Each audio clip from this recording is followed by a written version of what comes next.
Сайн байцгаана уу? Та бүхэнд энэ өдрийн мэндийг хүргэе. Амгалан сүмийн гишүүн Ариуна байна. За би өнөөдөр та бүхэнд Бурхныг гэрчлэх болсондоо үнэхээр их баяртай байна. Тэгээд гэрчлээ эхлэе. За би 2006 онд анх Адвентист сүмийн гишүүн болж байсан. Одоо бараг 20-од жил болж байна. Тэгээд 20-од жил болж байна. За би энэ хугацаанд 2015 онд мишнэрийн сургалтанд хамрагдаж 7 дугаар баачийг одоо амжилттай төгсөжсэн. Тэгээд тэр үедээ ингээд Бурханаар илгээгдэж энэ одоо мишнэрийн үүргээ биелүүлэгчийн хүсэл байсан боловч яг тэр үед хол илгээгдэх тийм боломжгүй байсан. Тэгээд тэр үед 27 настай ээж аавынхаа хажууд амьдардаг ийм эмэгт охин байлаа.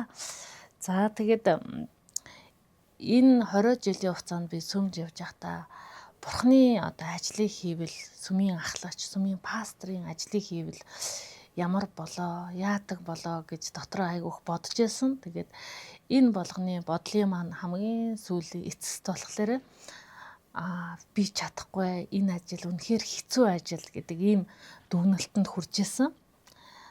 За тэгээд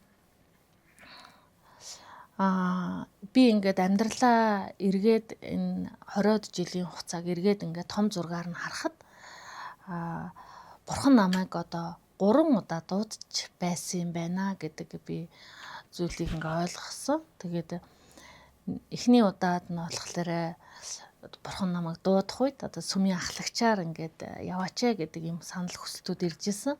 Тэгээд эхний удаагийнхт нь бол би ингээд явах хүсэл байсан боловч ингээд нөхөртөө хэлээд хэлсэн чинь нөхөр маань зөвшөөрөөгүй. За 2 дахь удаагийнх дээр нь болохоор надад сүмийн ахлагч хийгээч гэдэг бас санал ирж исэн. Тэгээд тэр үед болохоор би чадахгүй хаа, би одоо хийж чадахгүй гэдэг нэг юм айдсаас болоод тэр үеийн нөхцөл боломж нь болоогүйгээс болоод би тэр үед тэр дуудлагыг хүлээж авч чадаагүй. За тэгээд 3 дахь удаага дуудлага ирсэн. Тэгээд хинтий сүмд одоо чи үйлчлээч, хинтий сүмд үйлчлэх боломж байна, сүмийн ахлагч хийх боломж байна гэд ингээд хүсэлт ирсэн. Тэгээд тэр үед Йоногийн түүх надад ингээд санаанд орсон. Тэгээд Бурхан Йоног ингээд дуудахад Йоно би чадахгүй гэ айгаад ингээд цугтсан тухай. Тэгээд тэр үед би нэрээ ингээд Бурханаас цухтаад байгаа юм биш үү? Бурхан намайг ингээд 2 дахь удаа одоо ингээд 3 дахь удаага дуудаж штэ. Яг энэ цаг мөчөд одоо дуудлагыг одоо авах хэрэгтэй штэ гэдэг юм бодол одоо ариун сүнс надад ингээд сануулсан. Тэгээд яг энэ цаг мөчийг би алдахгүй. Би одоо энэ цаг мөчид би заавал одоо Бурхны дуудлагыг авна гэдэг тийм шийдвэрийг дотроо тэр үедээ гаргаж ирсэн. Тэгээд хамгийн чухал зүйл маань бол одоо нөхөртөө хэлж нөхрөө одоо ингээд хүлээн зөвшөөрүүлэх байсан. Тэгээд тэр үед нэлээд ингээд залбирч гаад нөхөртөө хэлээд зөвшөөрүүлээд ингээд тэр үед манайх Эрдэнэт хотод амьдарч байсан. Тэгээд Эрдэнэтээс хинтий рүү ингээд нүүж исэн. Тэгээд яг энэ Бурхны хүсэл шийдвэр байсан учраас маш хурдан хугацаанд гэрээ нүүлгээд одоо хинтийд очиж исэн. Тэгээд би маш их баяр хөөртэйсэн. Тэгээд нөгөө үнэхээр одоо Эрдэнэтэд байж байхдаа анх энийг дуудлагыг хүлээж авч байхдаа хинтийд очиод одоо Бурханд үйлчлээд ингээ явж гэн гэдэг маань бараг мөрөөдөл шахуу би бодож тэмүүлж нөхөртийгөө яаж одоо хүлээн зөвшөөрүүлэх үү гэж их бодож байсан. Тэгээд тэр зүйл маань ингээд маш хурдан хугацаанд биелээд хинтийд очиод ингээд сүмийн ахлагч хийгээд байж байхдаа маш их баяр хөөртэйсэн. Тэгээд нөхрийгөө бол би 2 жилийн хугацаатай одоо хинтийд үйлчлэнэ гэдэг ийм нөхрөөсөө тийм зөвшөөрөл авсан. Тэгээд нөхөр маань би дотроо юу гэж бодож байсан бэ гэхээр бурхан ингээд өөрийнх нь ажлыг хийж байгаа учраас би бурханд үйлчлэх чин хүсэл байгаа учраас бурхан энэ 2 жилийг 3, 4, 5 жил болгож өөрчилж чадна гэдэг тийм итгэл байсан. Тэгээ 2 жилийн хугацаанд миний нөхрийн зүрх сэтгэлийг бурхан өөрчлөөд намайг өшөө удаан хугацаанд энд үйлчлүүлэх байх гэсэн юм бодол ингээд байжсэн. За тэгээд эхний ингээд жил үйлчлээд яг ингээд арга барилаа болоод нэг жил 5 сар орчим болоод байжсэн чинь нөхөр маань гэнэт одоо энд ингээд байха болёо, хот руугаа орё гэдэг юм одоо зүйлийг одоо надад хэлсэн. Тэгээд тэр үед бол би маш их тийм хэцүү, тийм шокны байдалтай хүлээж авсан. Тэгээ яагаад гэвэл энэ бол зөвхөн миний нөхрийн л одоо хүсэл, нөхөр маань л ингэчлээ гэд ингээд би гомдлонгуй юм хэцүү байдлаар хүлээж авсан. Тэгээд тэр үед бурхан хандаад бурхан минь та яагаад ингээд намайг өшөө удаан хугацаанд одоо үйлчлүүлэхгүй байгаа юм бэ? Гомдлж одоо бурхан руу хандчихсан. Тэгээд тэр үед болохоор одоо эргэн тойрны одоо хүмүүсээс бас зөвлөгөө аваад ийм байна. Би ингээд яах вэ гэдэг юм зөвлөмжийг авч ирсэн. Тэгээд одоо нөхрийнхөө чи хүслийг дагах ёстой гэдэг юм шийдвэрийг одоо хэлжсэн. За тэгээд би нөгөө өглөө эртээ одоо хинтийнхээ цэцэрлэг төрөлөнд халахдаг байсан. Тэгээ өглөөр тосоод би ингээд залбираалсан яах ёстой юм бэ бурхан минь? Яах ёстой юм бэ? Баян асууад. За тэгсэн чинь бурхан надад энэ бол одоо ганцхан нөхрийн чинь хүсэл биш. Бурханы хүсэл одоо байх боломжтой гэдэг юм зүйлийг ариун сүнс надад сануулсан. Тэгээд надад тийм чи ингээд хотод очих юм бол чиний найз нөхөд одоо хамаатан садан ингээд маш олон хүмүүс байгаа. Чи тэр хүмүүст нөлөөлөх боломжтой. Чи илүү олон хүнд чи нөлөөлж бурхныг таньж мэдэхтэн тусланаа гэдэг зүйлийг ингээд сануулсан. Тэгээд тэр үед би тэр зүйлийг ингээд хүлээж авчаад маш их баяр хөөртэй. Нэрээ тийм биш үү? Би олон хүнд нөлөөлж болох юм биш үү? Альсвал би бурханы хүсэл байх боломжтой юм байна гэдэг зүйлийг ойлгоод тэгээд айгу баяр хөөртэйгээр хүсэлтэй өгөөд ингээд одоо ажлаасаа чөлөөлөгдөөд ингээд нааша хот руугаа орж ирсэн. За тэр нь болохоор ер нь бол ажлаа 9 сард ингээд хүлээлгэж өгж байгаа. Тэгээд тэгэл ингээд хотод орж ирэхдээ би ямар бодол тээж ирсэн бэ гэхээр хотод одоо ингээд надад ингээд одоо үйлчлэх тийм боломжийг бурхан өгчих байхаа гэдэг нэг тийм гордлох тийм юмыг тээж ингэж орж ирсэн. Тэгээ бурхан тэгтээ төлөвлөгөө байгаа хаа бурхан надад нэг өгчих байхаа л гэдэг нэг гордлог. Тэгээд тэгтээ ингээд нэг ихтгэл тиймэрхүү байсан ч гэсэн би ингээд нэг яг сүмийн ажлыг өгөөд жоохон ингээд сэтгэл санаагаар ингээд хунаал нэг зориггүй болоод нэг тиймэрхүү зүйлүүд ингээд туулж ирсэн. Тэгээд нэг сар орчим болоод байж сүмдээ үйлчлээд сайн дураараа тэгээд амгалан сүмд хотод ирсэн чинь амгалан сүмийг одоо хахлагч байхгүй байна.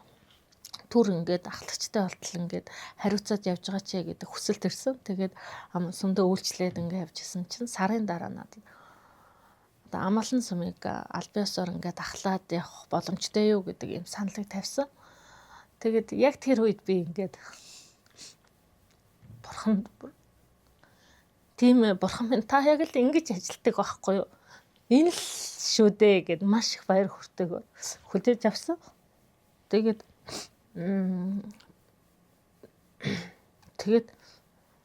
маш их талархаад баяр хөөрөөр дүүрээд тэгээд бүр шүн хүртэл ингээд нойр хөрөхгүй сүмдээ ингэж үйлчлэнэ.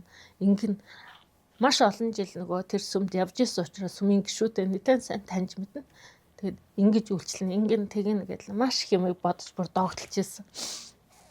За тэгээд 3 сар орчим үйлчилсэн.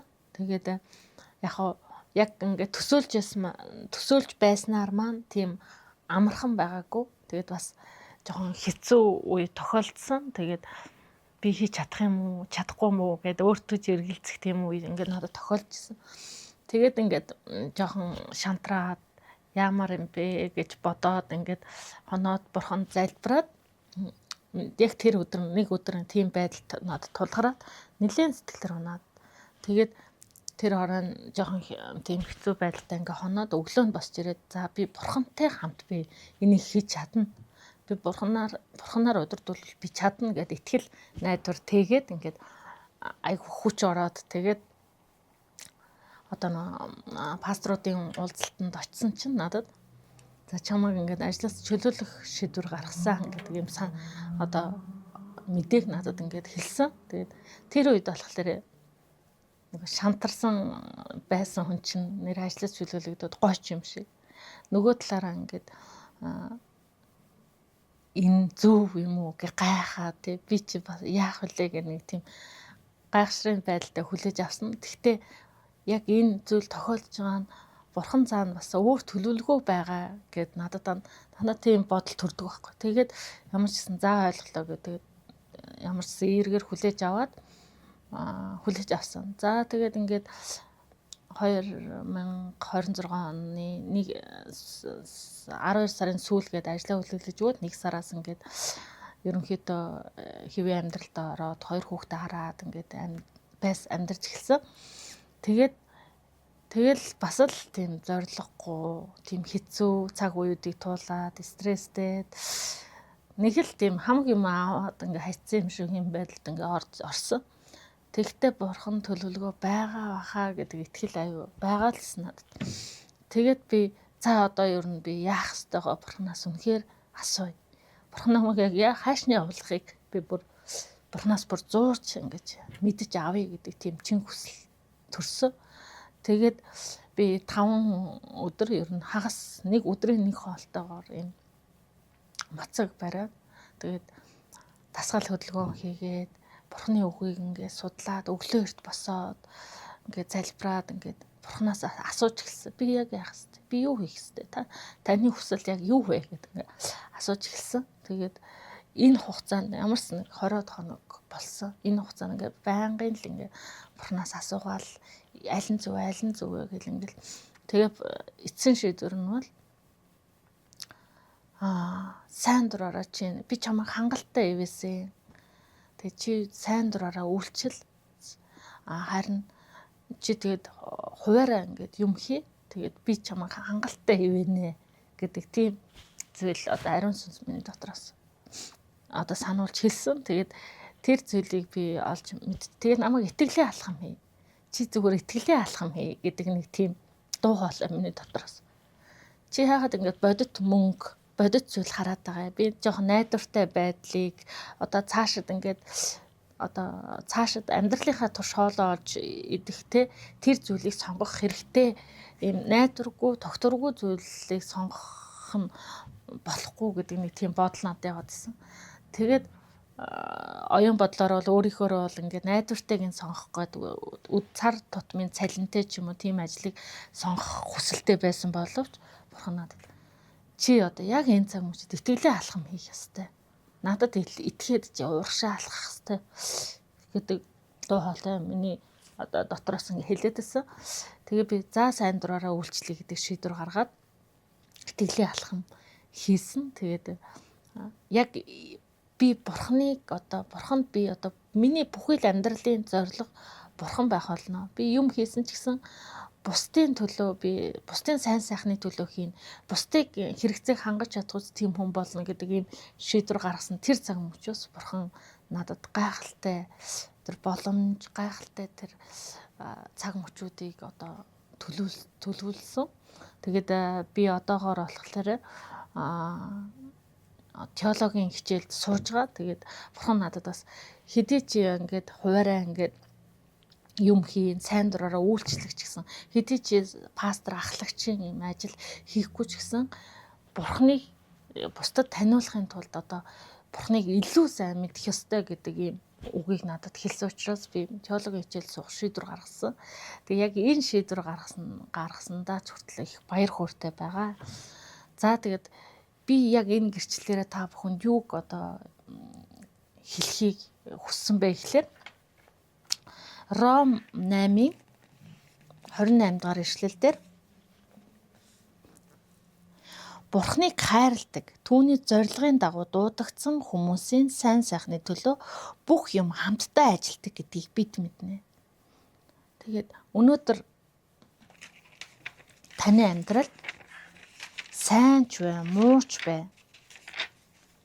Таны сэтгэлийг зовоосон, таныг жаргасан, таныг хохироосон энэ бүх үйл явдлууд нийтээрээ таны сайн сайхны төлөө байдаг юм шүү гэдгийг хэлхийг хүсэж байна.